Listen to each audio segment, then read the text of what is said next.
जब संकट की घड़ी में सब साथ छोड़ देते हैं तो एक टीम आग की लपटों में कूदकर जिंदगियों को बचाने के लिए आगे आती है।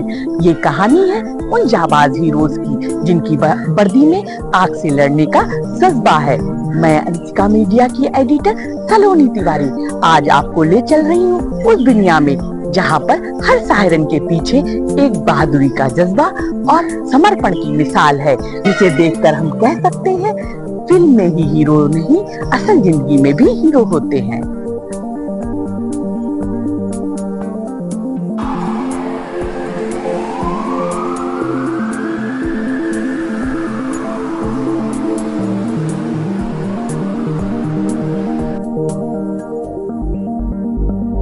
सर, अंशिका मीडिया के प्लेटफॉर्म से मैं सलोनी तिवारी।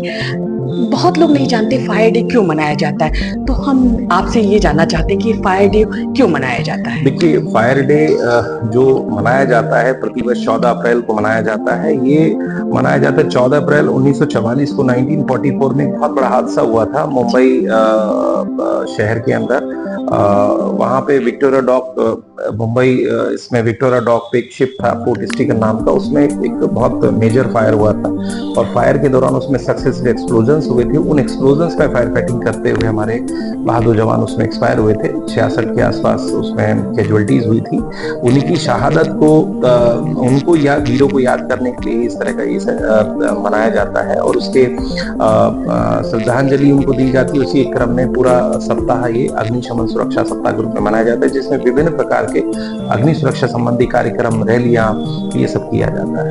तो हम उन शहीदों को बहुत दिल से नमन करते हैं। सर, आपके कार्यकाल के जो अनुभव हैं उनके बारे में कुछ बताइए। कानपुर हमेशा से एक बहुत बड़ा सिटी रहा है, हमेशा से सेंसिटिव फायर फोन सेटअप रहा है, हमेशा से ही कंजेस्टेड है, बहुत पुरानी सिटी है, लेकिन फिर भी उसको पूर्ण रूप से सुरक्षित रखने के लिए फायर सर्विस को बड़े अटेंटिव और बड़े प्रोएक्टिव मोड में रहना पड़ता है।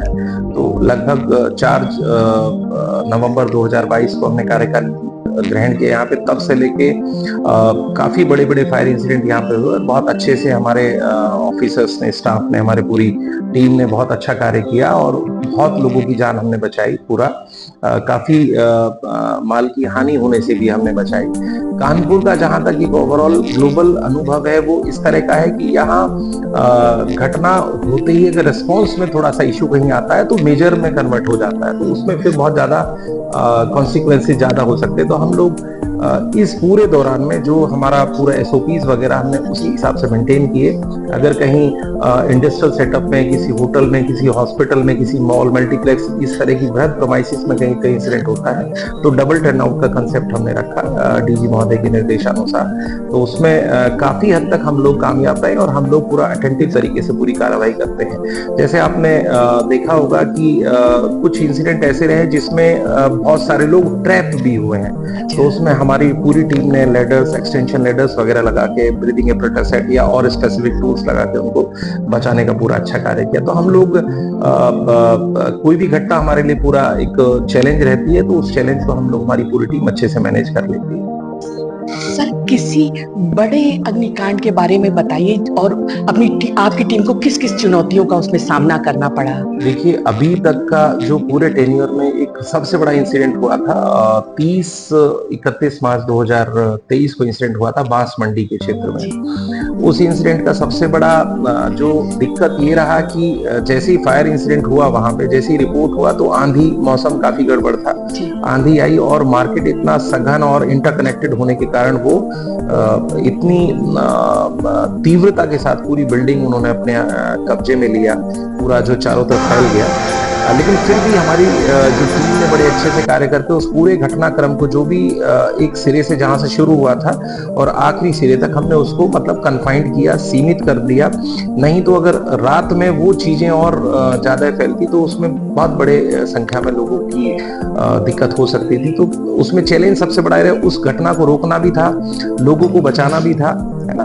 और उसमें सबसे बड़ा एक इशू ये आया कि क्योंकि शॉप्स थे, सबके शोरूम्स थे अंदर, और बेसमेंट -2, बेसमेंट -2, -1 इस तरह का था। तो उसमें लोग जितने भी थे वो अपने सामान को बचाने के लिए दौड़ रहे थे। तो काफी बड़ा प्रोमाइसिस था, तो उनको बचाना बहुत बड़ा चैलेंज रहा। लेकिन फिर भी हमारी टीम ने पूरा पुलिस प्रशासन पूरा एक डिजास्टर मैनेजमेंट पूरा एक हमने प्लान पूरा उस टाइम पे लागू किया। सीपी सब थे, डीएम सब थे, तो बड़े अच्छे से उसको ऑर्गेनाइज किया। लेकिन बहुत बड़ा चैलेंज था वो पूरा ऑपरेशन हमारा करीब 5 दिन कंटिन्यूएशन में चला। लेकिन उस पूरे ऑपरेशन में सबसे अच्छा रहा कि एक जो बड़ी त्रासदी हो सकती थी, मतलब बहुत बड़ी संख्या में लोगों को नुकसान हो सकता था जान माल का, वो उसको बचाया गया और काफी बड़ी संख्या में माल को भी बचाया गया। तो बहुत बड़ा चैलेंज था हमारे सामने, क्योंकि उस घटना में इतना वाटर और इतने रिसोर्सेज यूटिलाइज, इतनी मैन पावर यूटिलाइज होगी जितनी काफी यदा कदा ही स्थिति में हो पाती है। ये बहुत बड़ा चैलेंज था वो, और काफी अलार्मिंग इशू रहा। लेकिन बड़े अच्छे से मैनेज किया गया। प्रेशर बहुत ज्यादा था, लेकिन फिर भी हम लोगों ने उसको, हमारी टीम ने पूरा अच्छे से मैनेज किया।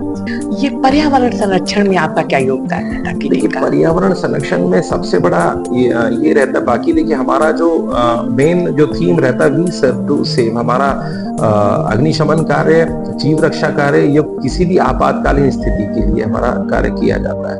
लेकिन जैसे पर्यावरण का जो इशू आता है, जैसे डंपिंग यार्ड में कई बार आग लग जाती है और डंपिंग यार्ड ओपन में रहता है, लेकिन जब उसमें आपका फायर हो जाता है तो उससे नुकसान किसी को तो होने वाला नहीं, लेकिन पर्यावरण को नुकसान होगा। तो उसको धुआं जितना ज्यादा होगा, पर्यावरण को नुकसान होगा, तो उसको हमारे लोग पूरा उसको हिला डुला के पूरा उसको बुझाते हैं। कई बार गाड़ियां लगती हैं, खेतों में आग लगती है या पेड़ों में आग लगती है।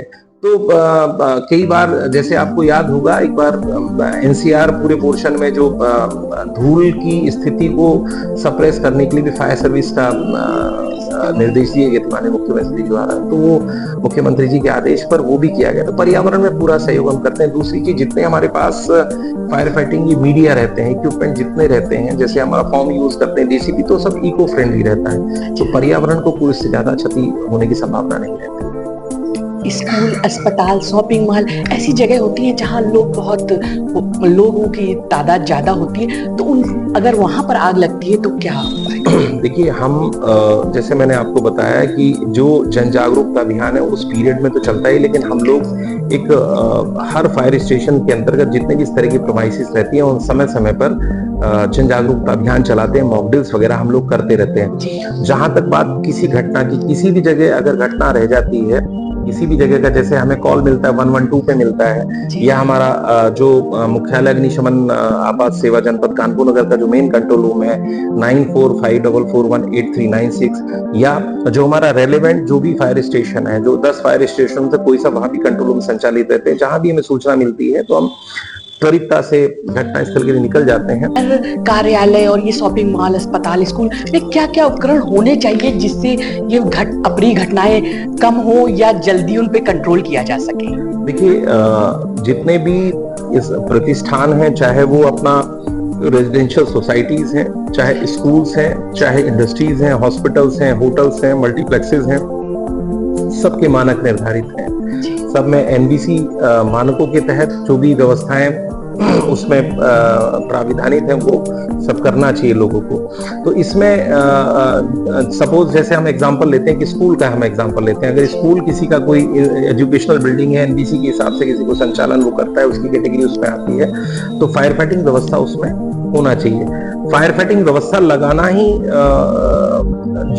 जरूरी तो है, लेकिन फायर फाइटिंग व्यवस्था आपने लगा ली, लेकिन उसके संचालन की प्रक्रिया, उसके संचालन, उसको चलाने का तरीका लोगों को आना चाहिए, और उस फायर फाइटिंग व्यवस्था को आपको ऑपरेशनल रखने की ड्यूटी भी आपकी होनी चाहिए। क्योंकि एक किसी भी इक्विपमेंट्स को कोई भी लगाते हैं तो मेंटेनेंस की आवश्यकता होती है, तो उसको मेंटेन करने की जिम्मेदारी भी ऑक्यूपेंट एंड की होती है, जो भी हमारे आवेदक, जो भी हमारे रेजिडेंट्स वगैरह रहते हैं। तो हर प्रोमाइसिस के लिए अलग अलग व्यवस्थाएं रहती हैं। तो मेरा यही रहता है कि सबको मानक अनुसार जो भी अग्नि सुरक्षा व्यवस्थाएं हैं उनको रखना चाहिए, उनको क्रियाशील रखना चाहिए, उनको ऑपरेशनल करने के लिए उनके पास लोग भी होने चाहिए, जिससे कि आपातकालीन स्थिति में लोग भी उनको ऑपरेट कर सकें।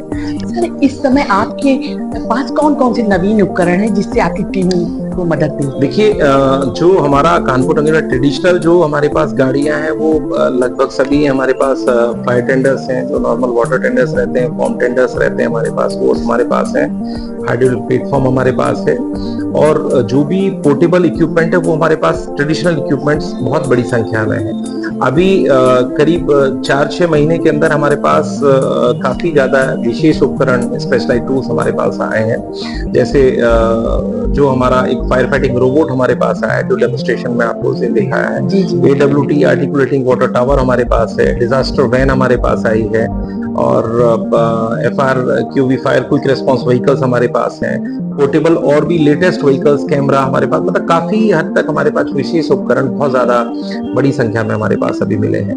अब उनके जो नए इक्विपमेंट्स है उनका प्रशिक्षण कराते हुए कर्मचारियों को उनको डिप्लॉयमेंट पे यूज भी किया जा रहा है, लोगों को उसकी जानकारी भी दी जा रही है, जो हमारा ट्रेंड स्टाफ रहे किसी भी तरह की इमरजेंसी में यूज करे। तो इक्विपमेंट्स हमारे पास काफी हद तक काफी इक्विपमेंट्स हमारे पास। सर, आपको और आपकी टीम को राष्ट्रपति महोदया द्वारा सम्मानित किया गया, इस अवसर पे कुछ बताइए। देखिए राष्ट्रपति महोदय द्वारा कानपुर नगर को 6 मेडल दिए गए इस बार। ये बहुत बड़े गर्व का विषय है, बहुत बड़े सम्मान होता है प्रेसिडेंट महोदया द्वारा इस तरह का दिया जाना। एक घटना हुई थी 15 जनवरी 2024 को, अपना पैलेस अपार्टमेंट थाना चमनगंज के अंतर्गत है, जो कर्नलगंज फायर स्टेशन हमारा उसके अंतर्गत वो क्षेत्र आता है। तो उस घटना की जो सूचना हमारे कंट्रोल रूम में आई कि बेसमेंट में आग लगी है, बेसमेंट, और आग वो फैल गई है, और उसका जो धुआं है, इतना डेंस स्मोक है, ऊपर के तलों पर जो है पूरा वो भर गया है, और लोग हीट और धुएं के कारण लोग वहां से निकल नहीं पा रहे हैं, क्योंकि सिंगल स्टेयरकेस था, और वहां लोग बहुत मतलब बेकाबू वाली स्थिति हो रही है। तो उस सिचुएशन को देखते हुए इमीडिएट तत्कालिक प्रभाव से जो हमारे नजदीक के फायर स्टेशन थे, कर्नलगंज और जो हमारा लाटू छोड़ के क्षेत्र है मीरपुर, उनको अधिकारी को मौके पे भेजा गया, गाड़ियां मौके पे भेजी गई, मैं भी स्वयं मौके पर पहुंचा।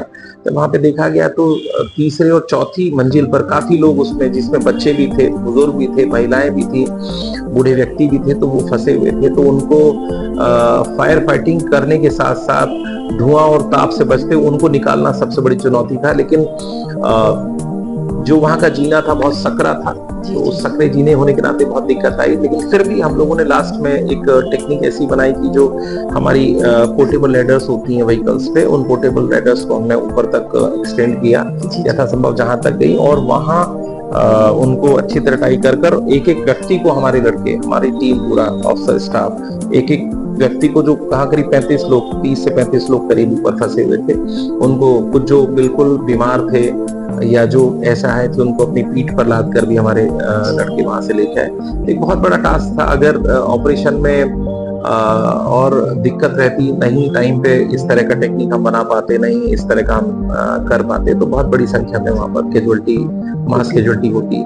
तो इस पूरी घटना को CP महोदय द्वारा भी बहुत सराहा गया, वहां पर JCP महोदय भी थे, उनके द्वारा सराहा गया, DM महोदय द्वारा सराहा गया, DG महोदय द्वारा भी अप्रिशिएशन दिए गए, अप्रिशिएशन लेटर दिए गए। तो बहुत अच्छा इंसिडेंट था, और उसी में सम्मान देने के लिए CP महोदय द्वारा प्रेसिडेंट मेडल के लिए यहाँ से संस्तुतियां भेजी गई, और वो प्रेसिडेंट मेडल महोदय द्वारा इसमें प्रदान किया। बड़े गर्व का विषय था, और मोटिवेशन मिलता है, क्योंकि कानपुर में बड़ी बड़ी घटनाएं होती हैं, हम लोग बहुत एक्सट्रीम रिस्क पर कार्य करते हैं, तो बहुत अच्छा एक कार्य उसमें किया गया टीम के द्वारा, तो बहुत गौरव की अनुभूति उसमें।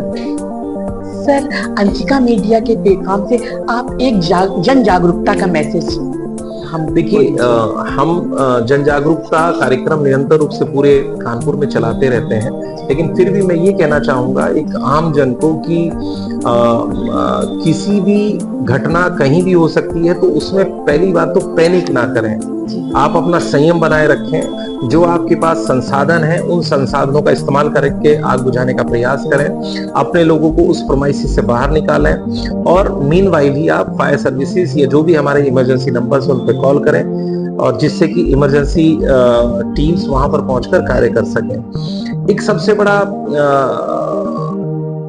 चैलेंज जो हमारे पास वहां आता है कि हम लोग कई बार उस प्रतिष्ठान की टोपोग्राफी से अनभिज्ञ रह जाते हैं उस टाइम पे, तो हमें सहयोग करा जाए उस टाइम पे कि भाई हमारा क्या मटेरियल उसके अंदर था, कहाँ से हम पानी ले सकते हैं या क्या ले सकते हैं, तो वो तो उनको बताना चाहिए। लेकिन फिर भी संयम बनाए रखें, अपने उपकरणों को बिल्कुल संचालन की स्थिति में रखें, जो संसाधन उनको ऑपरेशनल करने का प्रयास करें, इमरजेंसी सिचुएशन में नंबर्स पे कॉल करें और आने के बाद एजेंसी जो भी टीम्स आती है उनको कोऑर्डिनेट करें। एक सबसे बड़ा इसमें क्योंकि जो इलेक्ट्रिकल शॉर्ट सर्किट के कारण बहुत बड़ी संख्या में घटनाएं हो जाती है, तो उनके बचाव के लिए अपने अपने प्रतिष्ठानों का, अपने अपने घरों का इलेक्ट्रिकल सेफ्टी ऑडिट कराएं और जो उस ऑडिट में फाइंडिंग्स आती हैं, आपका जो वायरिंग है, आपके बोर्ड्स हैं, आपका लोड है, उसकी पूरी स्थिति देखते हुए आप उपकरणों को इस्तेमाल करें। तो इससे काफी हद तक बचाव रहता है। हम ये चाहेंगे कि देखिए, फायर सर्विस, अग्निशमन, आपात सेवा जनपद कानपुर अगर किसी भी घटना को हैंडल करने के लिए पर्याप्त संसाधन है, पर्याप्त हमारे पास मैन पावर है, ऐसा कोई इशू नहीं है, लेकिन फिर भी किसी भी घटना होने के बाद में फर्स्ट रिस्पॉन्डर्स आप ही हैं, तो फर्स्ट रिस्पॉन्डर्स को कुछ टाइम तक उस चीजों को मैनेज करे वो, जिससे कि हम जाए और उसको अच्छे से हैंडल कर किसी भी तरह की जनहानि या माल हानि होने से हम बचा पाए।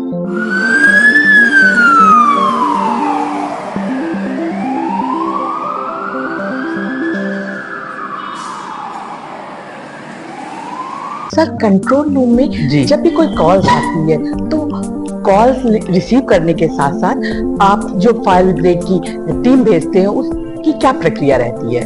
देखिए मैम, मैं आपको बताना चाहूंगा, ये जनपद कानपुर का मिनी कंट्रोल रूम है। यहाँ पूरे जनपद से कॉल आते हैं। अब जैसे कि देखा जाए कि कॉल किस थाना क्षेत्र का है, जहाँ से हमारी टीम कहाँ से क्विक रिस्पॉन्स कर पाएगी, हम उस नजदीकी अपने अग्निशमन केंद्र को यहाँ से कॉल ट्रांसफर करते हैं। अगर हमारे इस कंट्रोल रूम से अगर हमारी टीम जल्दी रिस्पॉन्स कर पाएगी तो हम यहाँ से अपने टर्न आउट कराते हैं। जैसे ही हमारे पास कॉल आता है कि आरटी सेट के माध्यम से कॉल आ सकता है या सीयूजी के माध्यम से कॉल आ सकता है, किसी भी माध्यम से हमारे पास कॉल आता है, तो सबसे पहले हम अपना यूनिट का उससे पता पूछेंगे। प्रॉपर पता होना चाहिए, नजदीकी लैंडमार्क होना चाहिए।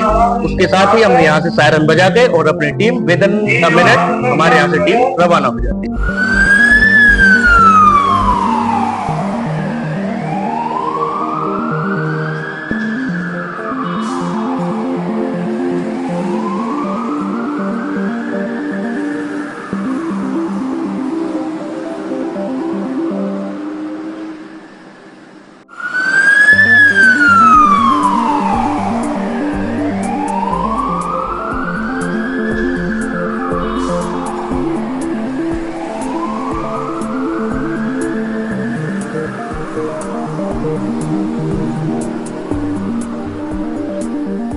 कि नागरिकों की क्या जिम्मेदारी बनती है कि वो किस तरह से आपको इंफॉर्मेशन दे जिससे आप जल्दी से जल्दी उन तक सुविधा पहुंचा सके? देखिए, नागरिकों से मेरी यही अपील है कि अगर कोई आप कॉल कर रहे हो तो कॉल के साथ में घबराएं नहीं। अपना जो पता है प्रॉपर पूरा पता साफ साफ आराम से बोलें, नजदीकी लैंडमार्क बोलें, नजदीकी थाना बोलें, उसके हिसाब से, और अपना मोबाइल नंबर में नोट कराएं उस हिसाब। और जो कई बार आपको फर्जी कॉल्स का भी सामना करना पड़ता होगा, तो उसके लिए आप लोग कैसे निपटते हो? देखिए, अब यहाँ बैठ के पता नहीं चल पाता है कि कॉल फर्जी है या असली है। अच्छा। फायर सर्विस ये नहीं देखता है कि किसने कॉल किया है और क्यों कॉल किया है। अगर किसी ने कॉल किया है तो उस पर हमारी जिम्मेदारी बनती है कि हम अपना टर्न आउट कराएं। सर, अभी आपके होटल में आग लगी, इतना बड़ा होटल है, तो हमारी फायर सर्विस ने आकर आग को नियंत्रण पाया, तो आप हमारी फायर सर्विस के जवानों को क्या मैसेज देना चाहते हैं? मैम, उनको हम अपनी तरफ से बहुत धन्यवाद देना चाहेंगे कि वो विदिन 10 से 12 मिनट में इतनी दूरी से सफर तय करके वो तुरंत आए, वो हमारा बहुत से बड़ा नुकसान होने से बचाया। तो हमारे लिए तो यही है कि भाई उनको बहुत बहुत धन्यवाद, और भगवान सारी विशेष उनकी पूरी करें। अशोक नगर में आए हैं सर, के घर में बिल्डिंग में आग लगी थी, फैमिली के बहुत मेंबर भी होंगे यहाँ पर, तो आपने जब आग लगी तो आपने जो फायर स्टेशन में कॉल किया तो उसका कैसा रिस्पांस आपको मिला? बिल्कुल, मेरी उम्मीद से ज्यादा अच्छा रिस्पांस था, ना केवल फायर सर्विस का बल्कि मैं कहूँगा हमारे क्षेत्रीय थाना नजीराबाद का भी। जी। मैं उनका भी, फायर सर्विस के साथ साथ उनका भी शुक्रिया अदा करना चाहूंगा। उन्होंने जैसे इंफॉर्मेशन पहुंची, एज सून एज पॉसिबल, जितना जल्दी हो सकता था उन्होंने रिस्पॉन्स करके हमारी हेल्प करी, और चूंकि बहुत जल्दी ही उनका रिस्पॉन्स हो गया था तो आग फैल नहीं पाया, बहुत जल्दी उन्होंने कंट्रोल कर दिया। दिल से उन्हें धन्यवाद अदा करना चाहूंगा कि उन्होंने ऐसे आड़े वक्त पे हमारी मदद करी, जब मेरे घर में जेंट्स भी कोई नहीं था, केवल लेडीज थी। केवल फोन की इंफॉर्मेशन पे उन्होंने तुरंत क्विक रिस्पॉन्स करते हुए हमारी मदद करी, हमारी प्रॉपर्टी की, हमारी लाइफ की सेविंग करी। दिल से आभार व्यक्त करता हूँ। सर, कानपुर फायर सर्विसेज जो हमारी आग बुझाने में लगी रही, उसके बारे में आप क्या कहना चाहेंगे?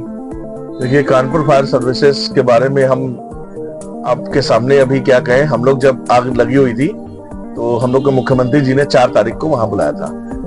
तो हम लोग से पूछा गया कि आप क्या चाहते हैं हमसे। हम लोग ने सर कुछ नहीं चाहते हैं, आपने इतने अच्छे अधिकारी दे रखे हैं हमको कानपुर में। जो चीफ फायर ऑफिसर है उन्होंने किस तरीके से सूझबूझ से कहते थे, युद्ध चल रहा था, उन्होंने सेनापति बन के पूरा नेतृत्व किया। तो उनकी तारीफ भी हम लोगों ने माननीय योगी जी से, मुख्यमंत्री जी से की थी। सर, हमारे यहाँ इतना बड़ा कानपुर में अग्निकांड हुआ था, उसमें फायर सर्विसेज और हमारे फायर जवानों के जो भी रोल था उसके बारे में कुछ बताइए। देखिए, सबको मालूम है कि 30 और 31 मार्च की रात 2023 को यहाँ पे कानपुर में एशिया का सबसे बड़ा अग्निकांड हुआ, जो व्यापारिक दृष्टिकोण से एशिया का सबसे बड़ा अग्निकांड हुआ, जिसमें 2500 करोड़ रुपए की हानि हुई। मैं जवानों की सराहना करता हूँ कि मैं चूंकि यहाँ पे लगातार उनके साथ लगा रहा, 24 घंटे मैं भी घर नहीं गया था। तो उस दौरान मैंने देखा जो फायर फाइटर से खासकर दीपक शर्मा जी उस समय लीड कर रहे थे और जिस तरह से वो जवानों को बैकअप कर रहे थे। और यहाँ पे एक तरफ वो मार्केट थी जहाँ 6 मार्केट जहाँ पे रेडीमेड की जिसमें आग लगी, और बाकी उसके साथ में एक गली मुश्किल से 25 फीट की चौड़ी, जिसके बाद सारे बांसों की मार्केट, बांस बल्ली और टिम्बर का कारोबार। तो उनका फोकस ये था कि कहीं बांस बल्ली लकड़ी में ना पहुंच जाए। बांस बल्ली लकड़ी में अगर आग पहुंचती तो उसके बाद ठीक बाद फिर तेल वाले हैं, तेल वालों के बड़ी बड़ी मिलें हैं यहाँ पे, उसके ठीक बाद फिर रुई वाले हैं। तो वो फिर अग्निकांड अगर हो जाता तो रिहायशी क्षेत्रों को उसके बहुत बड़ा नुकसान हो सकता था। तो उस नुकसान को अगर बचाया तो सैल्यूट करता हूँ ऐसे फायर फाइटर्सों की। कानपुर की सकरी गलियां, भीड़ भाड़ वाले इलाके और जटिल संरचना आग पे काबू पाने के काम को बेहद मुश्किल बना देती है। में से कई घटनाएं जैसे बांस मंडी, हमराज कॉम्प्लेक्स, अपना पैलेस, दवा मार्केट, टायर मंडी जैसी घटनाएं जो विकराल रूप ले सकती थी। ऐसे में हमारी टीम ने जिस तरह से साहस, फुर्ती और सूझबूझ का प्रदर्शन किया वो काबिले तारीफ है। उन्होंने न केवल आग पे नियंत्रण पाया बल्कि समय रहते कार्रवाई करके बड़ी हानि होने से भी बचाया। हमारे सीएफओ दीपक शर्मा जी की तैयारी, टीम वर्क और सूझबूझ से निर्णय लेने की क्षमता ने साबित कर दिया है कि वो हर परिस्थिति के लिए तैयार है। अपनी जान जोखिम में डाल के दूसरे की जान माल की रक्षा करना कोई आसान काम नहीं होता और हमारी फायर टीम ने ये काम बखूबी कर दिखाया है। उनकी बहादुरी, समर्पण और सेवा की भावना को मैं सलोनी तिवारी, अंशिका मीडिया और ऋषि रानी की टीम के साथ सैल्यूट करती हूँ और हमारे कानपुर को भी इन वीरों पर गर्व है।